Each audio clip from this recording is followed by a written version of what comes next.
Of the headlines. This is Democracy Now!, democracynow.org, The War and Peace Report. I'm Amy Goodman. Arms control advocates are blaming the Obama administration for last week's failed negotiations over the first-ever global agreement regulating the $60 billion arms trade. While most United Nations member states favored a strong treaty, the United States and Russia said there was not enough time left for them before Friday's deadline to clarify and resolve issues they had with the draft treaty. The United States, the world's largest manufacturer, had demanded a number of exemptions and ultimately said it needed more time to review the proposals. White House officials had cited the need to protect Second Amendment rights in the United States despite UN assurances the treaty text would not interfere.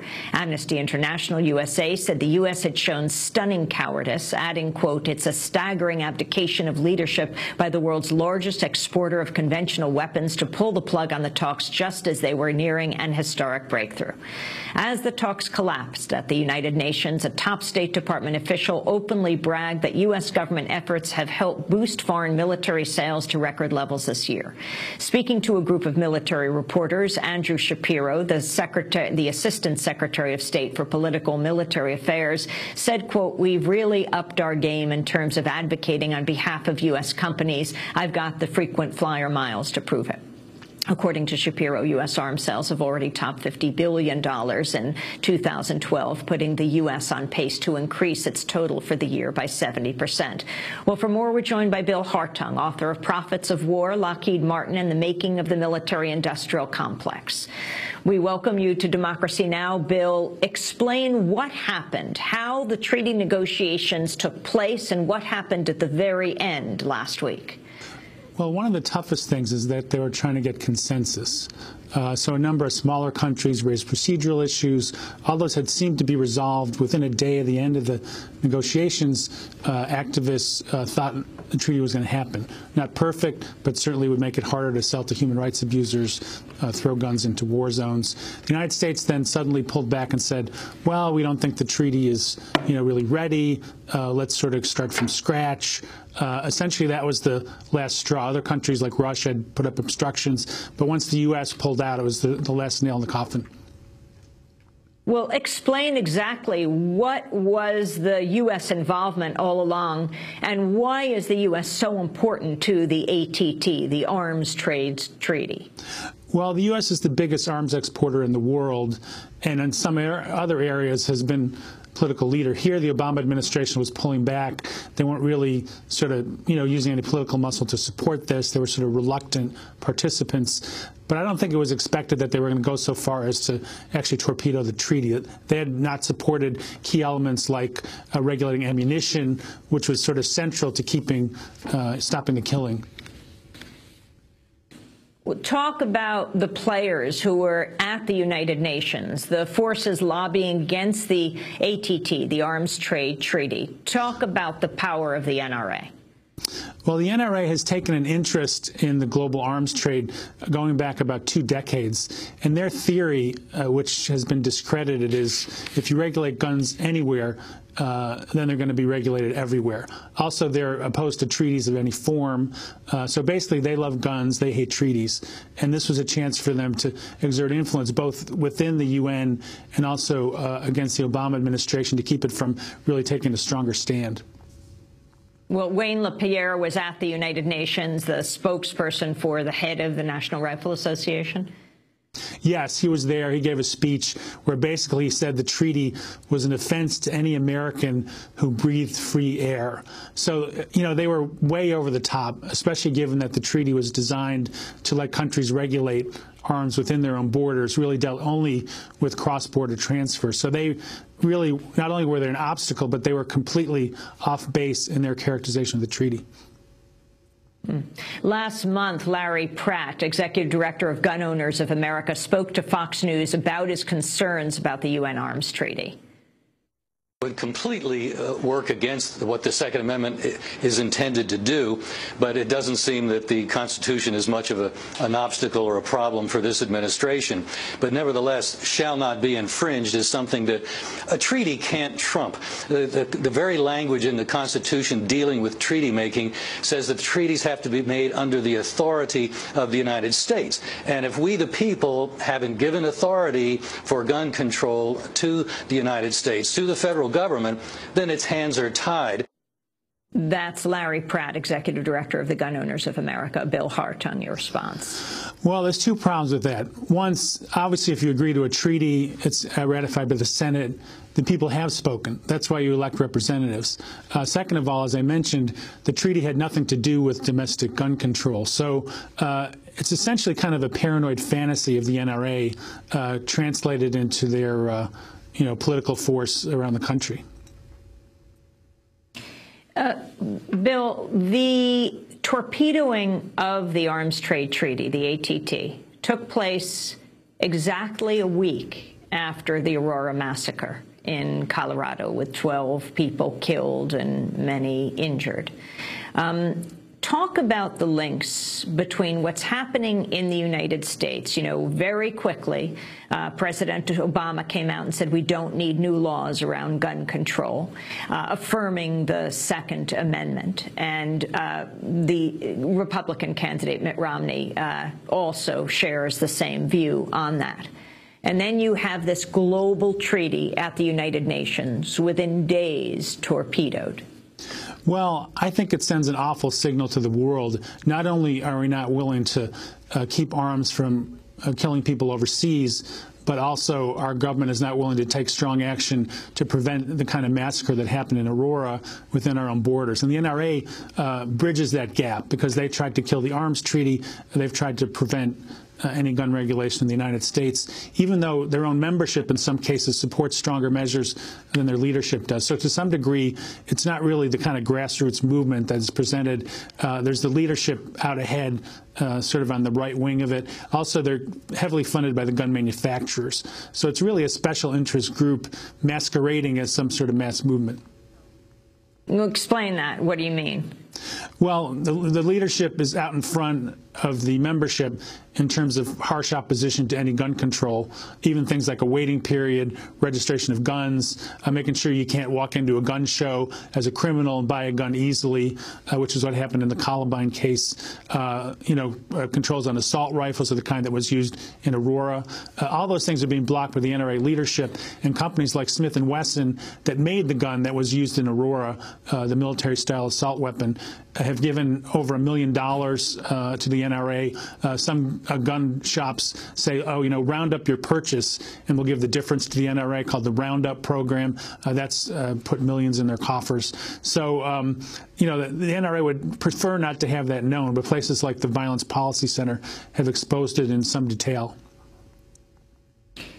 Bill Hartung, I want to ask you about how best to regulate arms.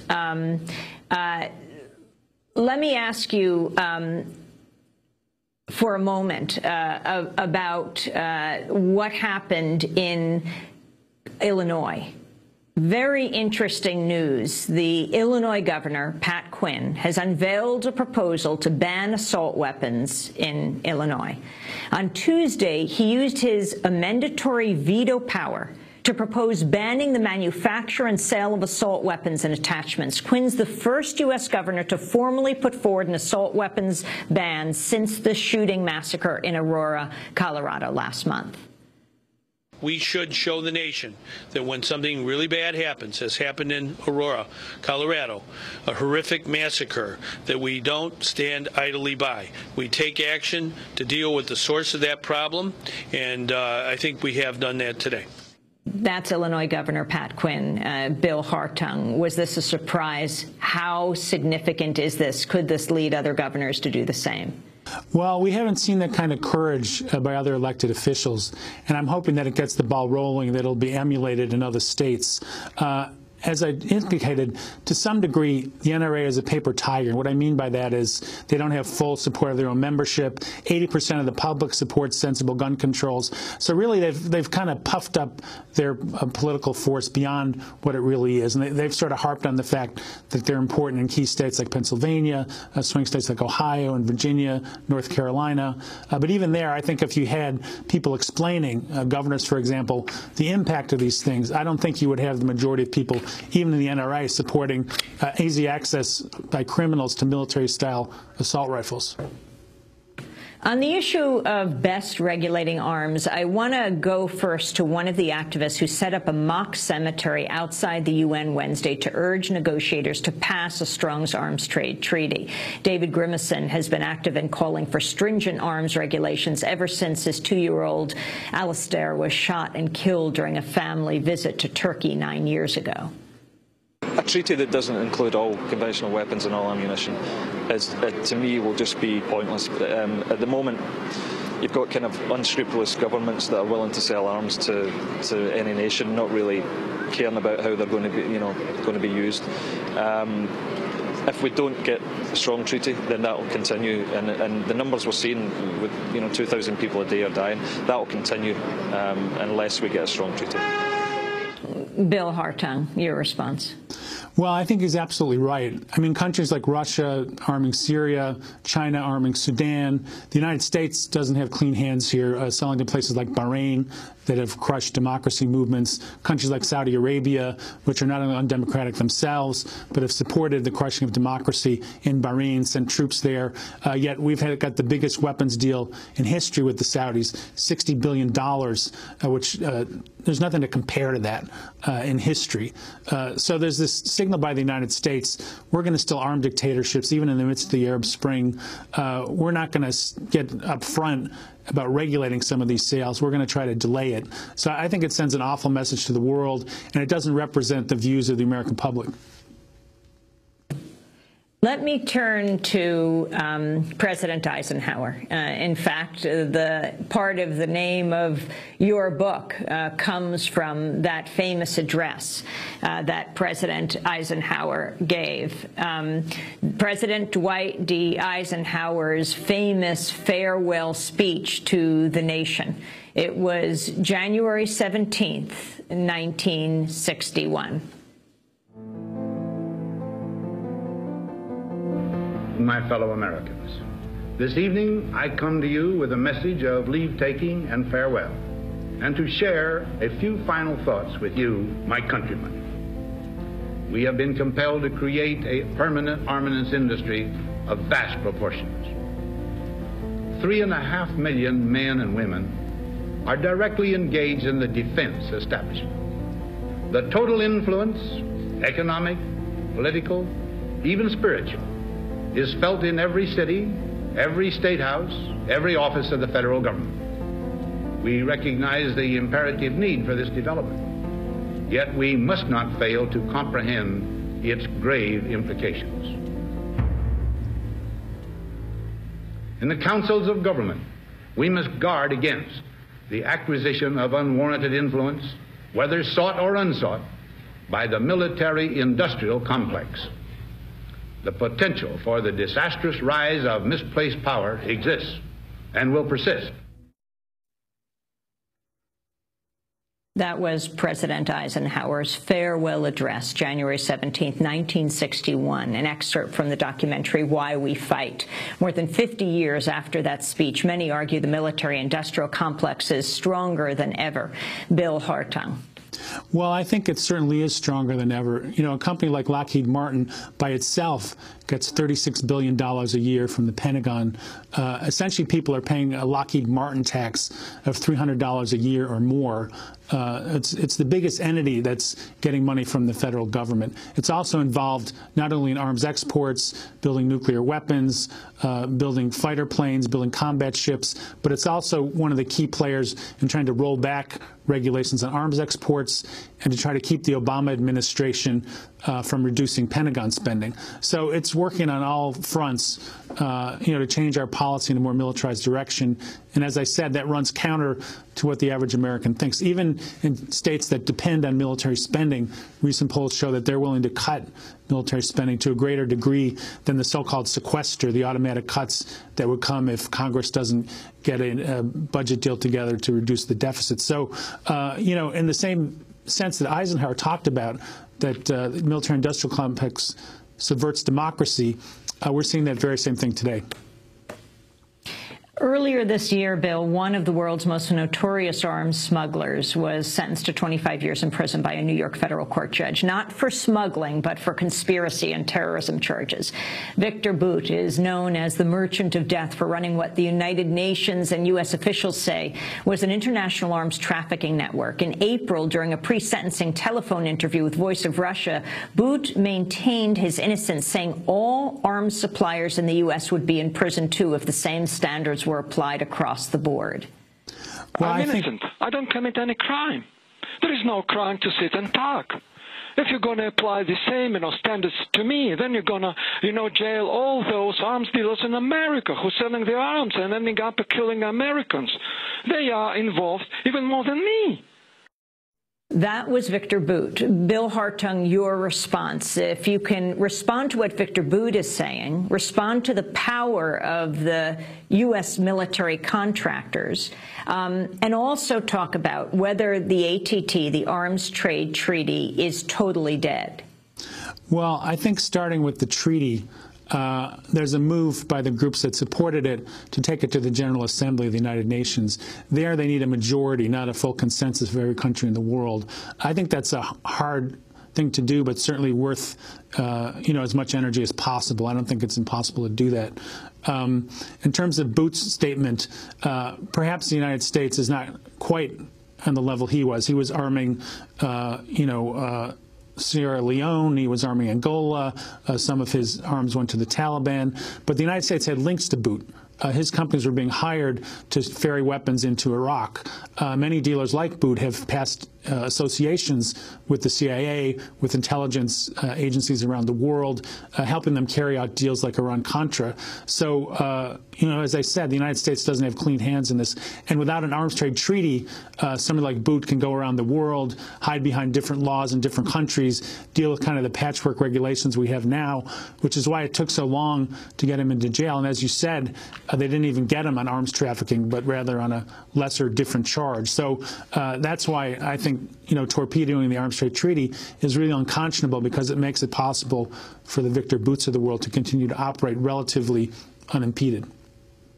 Finally, President Obama's relationship with weapons manufacturers, with Lockheed Martin, with Boeing, with the many other in the military-industrial complex.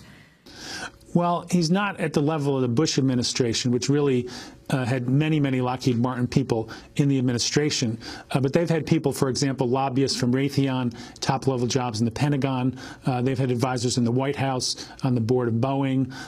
They've been really, as you mentioned, there's people in the State Department bragging about how much they've helped the industry.